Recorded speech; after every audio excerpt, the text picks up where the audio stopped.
Hi, and welcome to Spooky Hours. My name's David Saunderson. Today we're talking to a couple of chaps about a new book that's come out, which is the product of their fascination with a character within horror that we don't often talk about a lot, but I think a lot of us love. So we'll be talking to Ian Walls and Richard Markworth. Richard's written quite a long time for the Spooky Hours. He's joined up with Richard Walls to talk about their book Igor and the Twisted Tales of Castlemain, which has just come out. So it's all about Igor, Frankenstein's crazy, demented, whatever you might want to call him, possibly hunchbacked assistant, and they've put a new spin on it. So today we're going to be talking to them about Igor.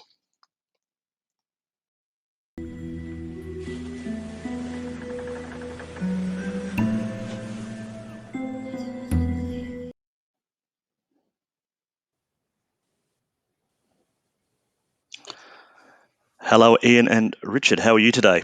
Hello, David. Very well, thank you. Yeah, good afternoon. Nice talking to you. Now, as I said before, this is a bit of a new spin. We don't often talk a lot about Igor. I'll start. You talk both as you want. I'm not going to say go one further or one before or after. Let's start with Richard. Richard, why did you and Ian write a book about Igor? Well, we talked about doing a project together for a while anyway. We both have a massive love of classic horror, sci-fi, etc. And Igor just seemed to be somehow a natural fit because he's a stock character. There's never been a defined Igor as such. So we thought we could put our own spin on him. He's familiar without being actually an existing character. He just is the kind of almost representation of all the hunchbacked and obsequious and crazy assistants that various mad scientists have had, and he seemed like a natural fit for horror, which we could pin on other characters as well, because he fits into the milieu without actually being, as I say, a fully defined character. So what was it, Ian, that brought you to Igor then? Same kind of idea? When was your first introduction to the character? Well, Igor is aware of throughout time, really, because as Richard says, he's always kind of there lurking in the horror movies without actually, really sort of having a story of his own. People will know that there's sort of the classic, Universal horror films with the little lab assistant character lurking around and doing all the heavy lifting, and of course the classic movie with the brilliant Marty Feldman as Igor. I suppose really is the one that from sort of more recent times would be the one that sticks out. It was Richard that came up with the idea of doing something together with this, and it was the Igor. And I think originally we wanted to, because my background is in more comedy, and we originally conceived the idea as a sitcom. And we kind of got into the idea of writing a sitcom until we both realised that neither of us know how to write scripts. So it then became the book which we developed the ideas from the book. Okay, so you're saying the first time we sort of were introduced to Igor, or a hunchback character, as far as I could think, would actually be Fritz in James Whale's Frankenstein in 1931. So it wasn't actually till 1939 that we got an actual Igor. That's correct, yes. Well, but Bela Lugosi, of course, the marvellous Bela Lugosi played a character called Igor, who I think has been thrown into the public consciousness as being Frankenstein's assistant, when of course he wasn't really. He was actually manipulating the Frankenstein boys in the two films he was in. But because, again, he was deformed through having a broken neck from being from a failed hanging, and of course Lugosi just being such an iconic actor, I think that's just stuck in the public consciousness, along with Fritz from the first film, who was the more typical Igor, I suppose you could say. Yeah, and then you had, I think it was Hans. He was Hans in the same actor, Dwight Frye, but it was Hans in Bride of Frankenstein, which he did a similar sort of Igor-y thing. Yeah. I mean, I think the Universal Studios Frankenstein cycle always had some form of lab assistant, usually with a hunchback for some bizarre reason. I suppose because Dwight Frye was so massively well, he was brilliant. I watched it again recently, the 1931 Frankenstein, and the physical acting, the performance he put in was absolutely incredible. So yeah, I think it's really down to him that it's stuck in the public mind. And so they're just merged and they call him Igor. Where, I mean, is there a point where they've actually? Can you think where you had a hunchback character called Igor, not the Bela Lugosi one, but like someone's gone, oh, he's called Igor, and they've made a mistake? I really, the only one, the first one I can think of is, as Ian says, is Marty Feldman in Young Frankenstein. That's the first hunchback Igor that I can actually think of from my years of horror viewings. Yeah, and so now we really think when anyone thinks of, sorry, Ian? I was going to say if you look back to the sort of the horror cartoons that they had then, there was always a hunchback lab assistant, and I'm pretty sure he was good enough. He always had a Peter Lorre accent or voice. Yes. Yeah, which is very strange. I think you probably. Yeah. Maybe that might be some Mad Monster Party. I'm thinking in my head there was a Peter Lorre sounding character in Mad Monster Party by Rankin Bass, and was he the assistant?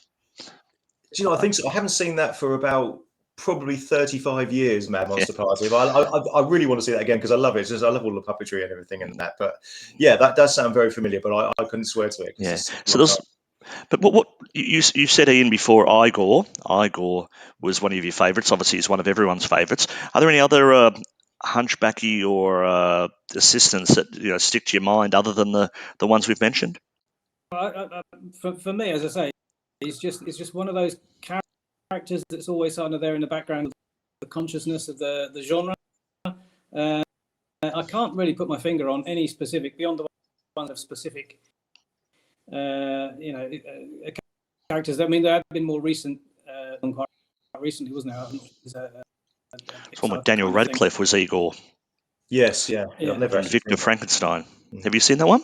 No, I haven't. No, it wasn't actually as bad as you thought it was. It was, the way they did it was that Igor wasn't really that disabled or wasn't that deformed. It was basically like a giant large cyst on his back, and there's a dramatic scene where Victor Frankenstein stabs in the back and it sort of explodes, and he's then able to stand upright and he's all right. So kind of it's no sillier than anything else that's been out there, but that was an interesting take on it. So what did you do with Igor in the Twisted Tales of Castlemain? But what did you think you wanted to do with this bloke? Well, I think we wanted to.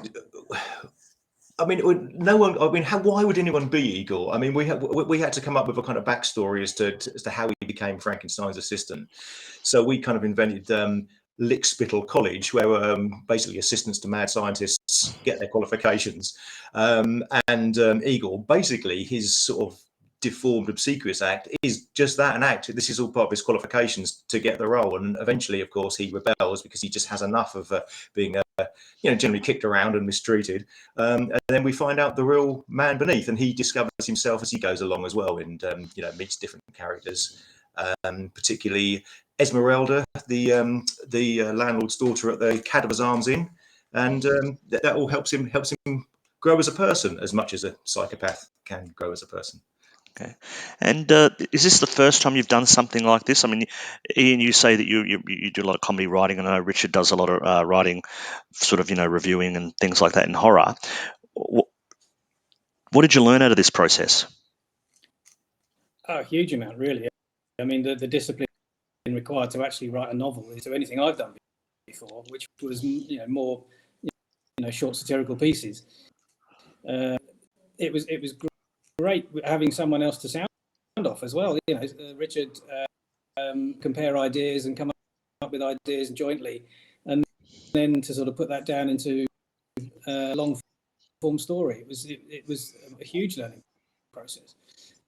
Very enjoyable, very frustrating. It certainly helped having a co-writer, I can tell you. Yeah, absolutely. And you, Richard? Yeah. Well, very much the same as Ian, really. I mean, I think both of us have always wanted to write a novel, and I think it was the fact that we finally got together and did it and kind of cajoled each other into it meant that we actually sort of maintained the discipline. I mean, certainly speaking for myself, I've started various projects over the years and just ended up sort of putting them in a drawer somewhere because they were rubbish. So it was nice to actually, have something to focus on, and having a co-writer. One, as Ian says, you're bouncing ideas off each other, but two, it kind of just actually keeps you disciplined because you can't let the other person down. So it was also hugely fun because we've known each other since we were about 9. So, it was just really nice to do a project together from that basis as well. And are you going to be able to do anything more with this? So there'll be sequels? Because, I mean, Igor could go on forever, under any, lots of different things he could be doing. There's definitely plans, yes. We have actually started a second book, which is moving sort of fairly slowly at the moment with other things, going on. But we're definitely hoping to do more, shall we say? Okay. And I mean, you've picked Igor here. Have you ever thought of doing any of the other sort of lesser-known characters? Well, we've certainly brought in some of the better-known characters into the story. You'll see some familiar faces appear, but it's a good thought, actually. I think as long as we can kind of, and obviously you have to be very careful to avoid copyright rather. So yeah, it's certainly a thought. There's a lot of. What would there be? What would you do? What are the other? We talk about Igor because he's not a particular. He's the one we're talking about today. But are there any others that we could think of that don't have copyright on them? I suppose. There's supposed to be some of the Hammer ones, and they're probably Igor type. What was the one the one that Patrick Troughton played in Scars of Dracula? That was Clove. Clove. Yeah. And I think there was a Clove in Dracula, Prince of Darkness as well, I believe. So Clove is. Oh, yeah, that's a great point. Clove has actually become a kind of a Dracula. He's an Igor. Yeah, an Igor version of Dracula, or Dracula version of Igor, I should say. Yeah. Yeah. So, are there any others you can think of that would be of similar like of Igor? Because I'd like to see backstories more of some of the Universal horror ones, like some of the gypsies and things like. Dr. Neiman in House of Frankenstein would have been an interesting one, actually played by Boris Karloff. I mean, he was full on insane, wasn't he? Yeah. So he would have been a good one to do, I think, as well. But again, I think Universal probably might be a little bit precious with the rights to some of these characters if they're specific. There was a female hunchback in House of Dracula. Yes, there was. Yeah, she was a sympathetic character. I think it was Nina from off the top of my head. I can't remember. Yeah, so there's lots of different ones that you could look at and do that. So what's next? You say you're working on a sequel, but what do you think? Will we be working together on anything else, or have you want to kill each other? How does it all go? We've got some great. The idea with the Igor story, we've basically created a whole universe, and it includes some classic horror characters. It includes a lot of original ones that we've designed and developed as. We're planning on expanding that story out at least to another book, maybe a third. We can expand the universe even further, and we've got other ideas to take it, further forward. To see it hit a sitcom, it would be great if someone could develop it into that, because we think absolutely it's got the leg. It's the way the book is written. It's very episodic, and that counts as a sitcom. But the possibility. So we'd like to expand on and develop it even further.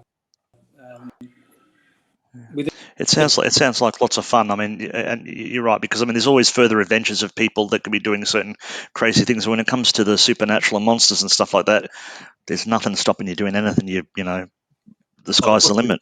Possibilities are absolutely endless. Just as if you can imagine it, you can write it, basically. Okay. So how can people get a copy of the book?